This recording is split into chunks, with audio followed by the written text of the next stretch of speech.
నమస్తే, మీరు చూస్తున్నారు news on face. Welcome to top 9 news. గురుకులాల్లోని అవుట్ సోర్సింగ్ పార్ట్ టైం టీచర్లకు 4 నెలలుగా జీతాలు బంద్.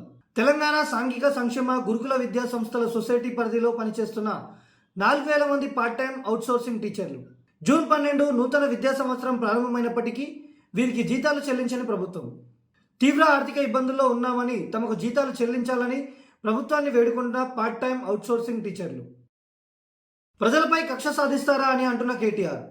జంట నగరాల్లో సిటీ బస్సు కనీస ఛార్జీని 1 కాదు 2 కాదు ఏకంగా 10 రూపాయలు పెంచాలని తెలంగాణ ప్రభుత్వం తీసుకున్న నిర్ణయాన్ని బీఆర్ఎస్ వర్కింగ్ ప్రెసిడెంట్ రాష్ట్ర మాజీ మంత్రి కేటీఆర్ తీవ్రంగా వ్యతిరేకించారు. పండుగ సమయంలో తీసుకున్న దుర్మార్గమైన నిర్ణయంగా అభివర్ణించారు. పేద మధ్యతరగతి ప్రయాణికుల జేబులను కొల్లగొట్టేందుకు తెలంగాణ సీఎం రేవంత్ రెడ్డి పన్నిన కుట్ర అని కేటీఆర్ విమర్శించారు. అన్ని మతాలను గౌరవించేవాడే నిజమైన నాయకుడు అని అశోక్ గజపతిరాజు తెలిపారు. విజయనగరంలో మీడియాతో మాట్లాడిన గోవా గవర్నర్ పైడితల్లి అమ్మవారి ఆలయ అనువంశిక ధర్మకర్త అశోక్ గజపతిరాజు గత వైసీపీ పాలనపై తీవ్రస్థాయిలో విరుచుకుపడ్డారు. వైసీపీ హయాంలో ఆలయాల అభివృద్ధి పూర్తిగా గాలికొదిలేశారని, అధికారులు భక్తులకు సేవ చేయకుండా మంత్రుల బూట్లు నాకారని ఆయన విమర్శించారు. ఆలయాల ట్రస్ట్ బోర్డుల పనితీరు పారదర్శకంగా ఉండాలని, అధికారులు పెత్తనం చేయొద్దని హితవు పలికారు. అన్ని మతాలను గౌరవించినప్పుడే నిజమైన నాయకుడు అవుతాడని, మతం పక్కన పెట్టి ప్రజల సేవ చేయడమే నాయకుడి ధర్మమని అశోక్ గజపతిరాజు స్పష్టం చేశారు. నకిలీ లిక్కర్లో ఏపీ నెంబర్ 1 అని అంటున్న మాజీ ముఖ్యమంత్రి జగన్. మద్యానికి బ్రాండ్ అంబాసిడర్గా మారిన చంద్రబాబు నాయుడు ఇప్పుడు నకిలీ లిక్కర్ వ్యవహారంలోనూ రాష్ట్రాన్ని నంబర్ 1గా తీర్చిదిద్దాలని కంకణం కట్టుకున్నారని మాజీ ముఖ్యమంత్రి వైసీపీ అధినేత వైఎస్ జగన్ ఆరోపించారు.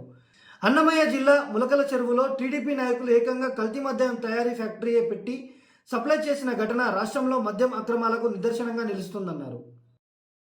ఈ నెల 16న శ్రీశైలానికి మోదీ రాక కీలక ప్రతిపాదనలు.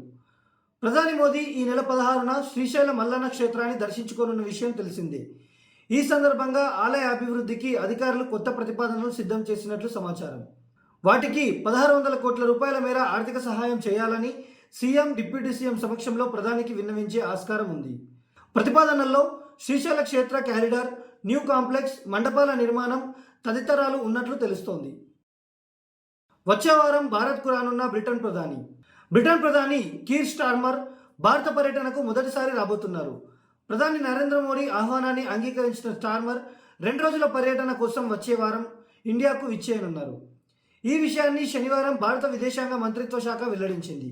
అక్టోబర్ 8, అక్టోబర్ 9 తేదీల్లో స్టార్మర్ మోడీ సమావేశం అవుతారని, ఇరు దేశాల వ్యూహాత్మక భాగస్వామ్యం బలోపేతానికి సంబంధించిన కీలక అంశాలపై చర్చించనున్నారని సమాచారం. అమెరికాలో ట్రంప్కు పెద్ద షాక్. అమెరికాలో పుట్టిన వారికి లభించే బర్త్ రైట్ సిటిజన్షిప్ను రద్దు చేయాలని ఫెడరల్ కోర్టు స్పష్టం చేసింది. 2025 జనవరి 20న ట్రంప్ జారీ చేసిన protecting the meaning and value of the American citizenship ఆర్డర్పై కోర్టు నిలిపివేత కొనసాగించింది. ఈ ఉత్తర్వుల ప్రకారం చట్టవిరుద్ధంగా లేదా తాత్కాలిక వీసాపై అమెరికాలో ఉన్న తల్లుల పిల్లలకు పౌరసత్వం ఇవ్వొద్దని ట్రంప్ ప్రకటించారు. అయితే కోర్టు ఇది రాజ్యాంగ విరుద్ధమని తేల్చింది. ఇప్పటి వరకు 5 ఫెడరల్ కోర్టులు కూడా ఈ ఆర్డర్ను రద్దు చేశాయి. ఇప్పుడు ట్రంప్ ప్రభుత్వం సుప్రీంకోర్టును ఆశ్రయించే అవకాశం ఉంది. కడప శక్తి సదన్లో బయటపడ్డ అవకతవకలు.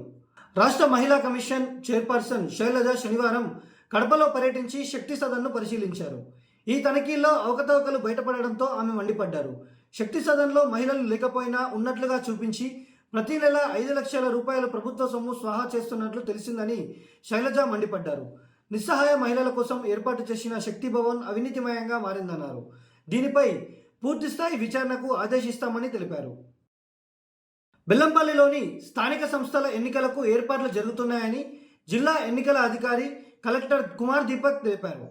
శనివారం బెల్లంపల్లిలోని సాంఘిక సంక్షేమ గురుకుల పాఠశాల బ్రాంచి ఉన్నత పాఠశాలలో ఏర్పాటు చేసిన స్ట్రాంగ్ రూమ్స్ కౌంటింగ్ కేంద్రాలను డీసీపీ భాస్కర్తో కలిసి ఆయన పరిశీలించారు. నామినేషన్స్ ప్రక్రియ నుంచి ఫలితాలు వెలువడే వరకు ఎన్నికల ప్రవర్తన నియమావళి అమల్లో ఉంటుందని ఆయన వెల్లడించారు.